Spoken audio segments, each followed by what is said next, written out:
خلیفہ ہیں حکیم الامت مولانا اشرف علی صاحب تھانوی نور اللہ مرقدہ کے بہت خاص علماء حضرت تھانوی رحمۃ اللہ علیہ کے متعلق کیا تعارف کرایا جائے؟ یہ دارالعلوم دیوبند کے فارغ تھے۔ حضرت حاجی امداد اللہ صاحب مہاجر مکی رحمۃ اللہ علیہ کے خلیفہ ہیں، اور حضرت سے اللہ نے جو کام لیا ہے وہ بے مثال، اسی لیے ان کو مجدد کہا جاتا ہے۔ ہر 100 سال میں ایک مجدد پیدا ہوتا ہے۔ تو حضرت تھانوی رحمۃ اللہ علیہ کی شخصیت اور آپ کی صحبت میں رہ کر جنہوں نے تربیت پائی ہے وہ بھی ایک مثالی شخصیتیں تھیں۔ ان سے بہت فیض ساری دنیا میں عام ہوا۔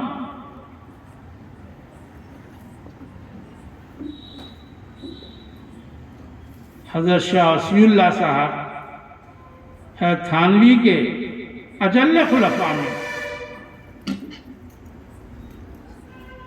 اور حضرت کی تصانیف بڑے مؤثر ہیں، اور حضرت تھانوی کے تو کیا کہنے۔ تو یہ حضرت شاہ وصی اللہ صاحب نور اللہ مرقدہ کے داماد بھی ہوتے ہیں اور آپ کے خلیفہ بھی ہیں، اور ساتھ ہی ساتھ ایک اور بزرگ شخصیت حضرت مولانا محمد احمد صاحب نقش بندی پرتاپ گڑھ کے رہنے والے، بڑے عجیب و غریب احوال و کیفیات والے بزرگ، بڑے سیدھے سادے تھے، اور بلاغ کی تاثیر آپ کے بیان میں، آپ کے ملفوظات میں، آپ کے اشعار میں ملتی ہے۔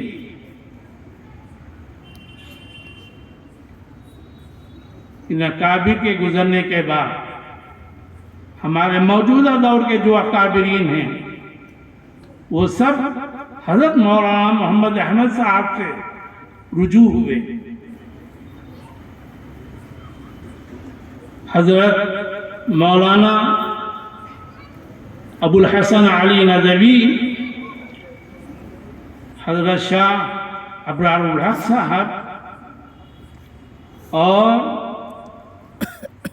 میرے حضرت قاری سید صدیق احمد صاحب، حضرت حکیم اختر صاحب، اور جتنے علماء حق تھے وہ اس وقت حضرت مولانا محمد احمد صاحب سے ہی رجوع تھے۔ یعنی یہ پائے کے درجے کے عالم ہونے کے باوجود بھی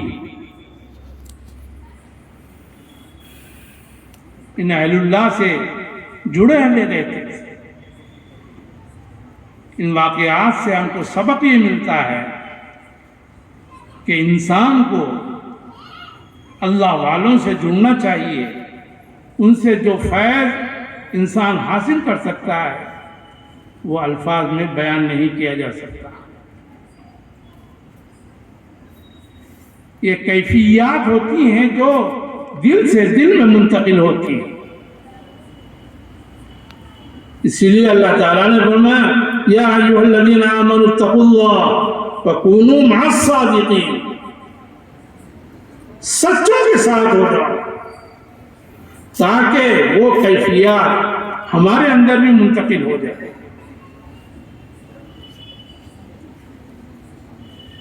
کتابوں سے، انٹرنیٹ سے یہ چیزیں حاصل نہیں کی جا سکتی، نہ دنیا کے خزانے خرچ کر کے حاصل کی جا سکتی۔ جو اللہ والوں کی صحبت سے انسان کو جو دولت ملتی ہے وہ عجیب و غریب ہوتی ہے۔ بس ہم کو اس وقت حضرت کا دیدار کرنا چاہیے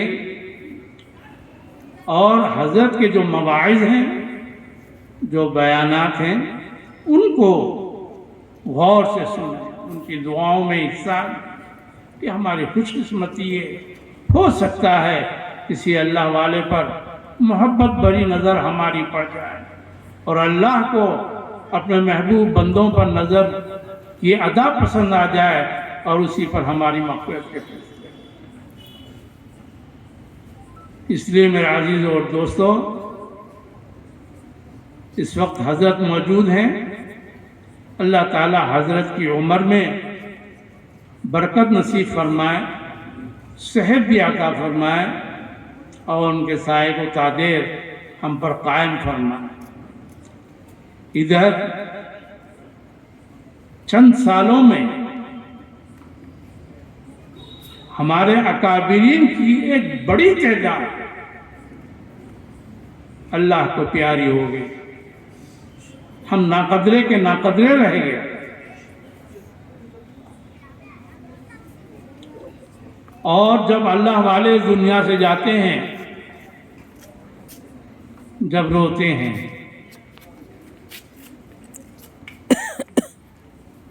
تعزیتی جلسے کر کے حق ادا کرتے ہیں، ان کی موجودگی میں ان سے استفادہ کی توفیق ہم کو کم ملتی۔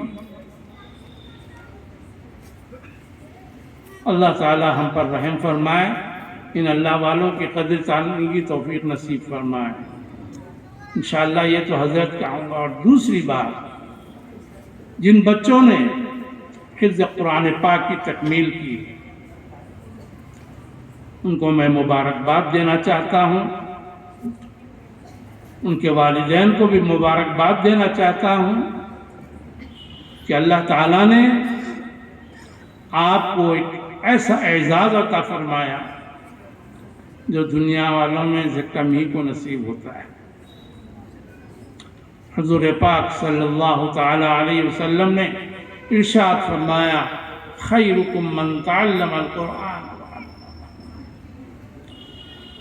تم میں بہترین وہ ہے جو قرآن کو پڑھے اور پڑھائے۔ بہترین۔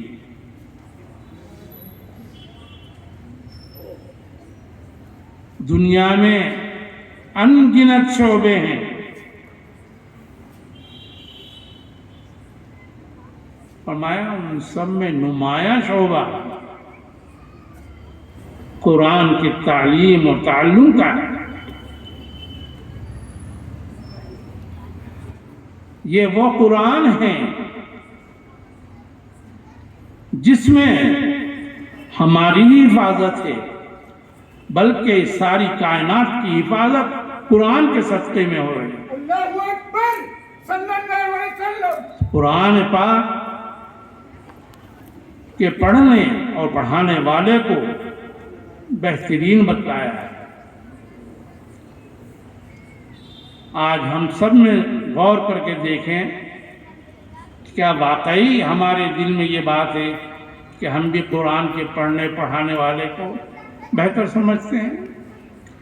کیا یوں ہی بتلا دیا گیا کہ قرآن پڑھنے پڑھانے والے اچھے ہیں؟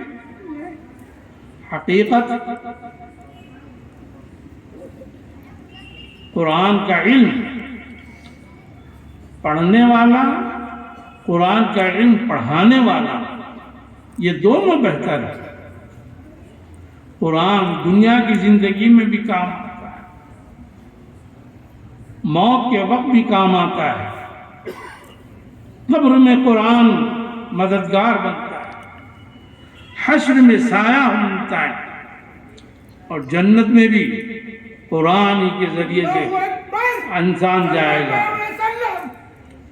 اور قرآن وہ نعمت ہے بھائی،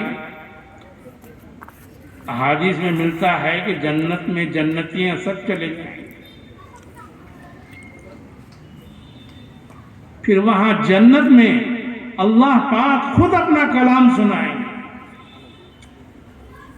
اور سارے انسان محظوظ ہوتے رہیں گے اور ساری نعمتیں پھیکی نظر آئیں گی قرآن پاک کی تلاوت۔ تو قرآن پاک کوئی معمولی چیز نہیں، اس کو سیکھیے، سکھلائیے، اور جو مراکز ہیں قرآن پاک کے سیکھنے اور سکھانے کے، اس کے اندر مددگار بنیے، اس کے معین بنیے، اپنا جان مال ان اداروں کے لیے لگائیے تاکہ ہمارا نام بھی قرآن پاک کی حفاظت اور قرآن پاک کی اشاعت کرنے والوں میں ہمارا بھی نام ہو۔ اور قرآن پڑھنا نہیں آتا ہے، قرآن سیکھیے، کوئی عمر کی قید نہیں، کوئی شرم کی بات نہیں۔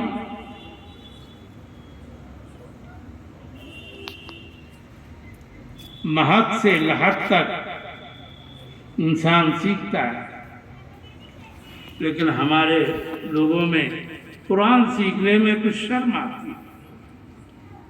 بڑے لوگ خصوصاً اب وقت فارغ ہے، کم سے کم امام صاحب کے پاس جا کے اپنا قرآن صحیح کر لو بھائی، شرم آتی ہے۔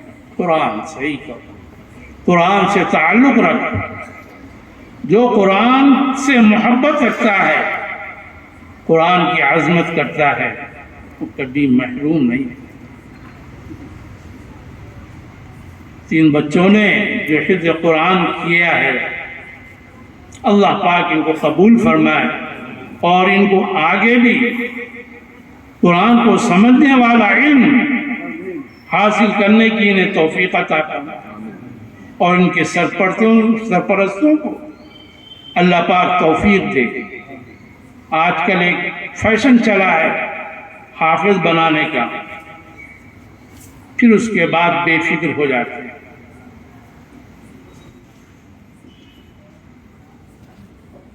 بچہ حافظ ہے، ڈاکٹر ہے، حافظ ہے، انجینئر ہے، حافظ ہے، فلاں ہے۔ ارے بھائی، حفظ کا حق بھی ادا کر رہا یا نہیں کر رہا، اس کی کوئی فکر کم کرتے ہیں۔ اس سے اس کا لحاظ رکھا جائے۔ اس میں آپ حضرات کے درمیان میں حائل نہیں ہونا چاہتا ہے۔ اس مدرسے کو ہر طرح سے آپ لوگ مدد کیجئے، آپ جڑیے۔ آپ جس علاقے میں رہتے ہیں، جیسے ابھی مولانا عمر عابدین صاحب نے توجہ دلائی کہ مکاتب کا قیام بہت ہے،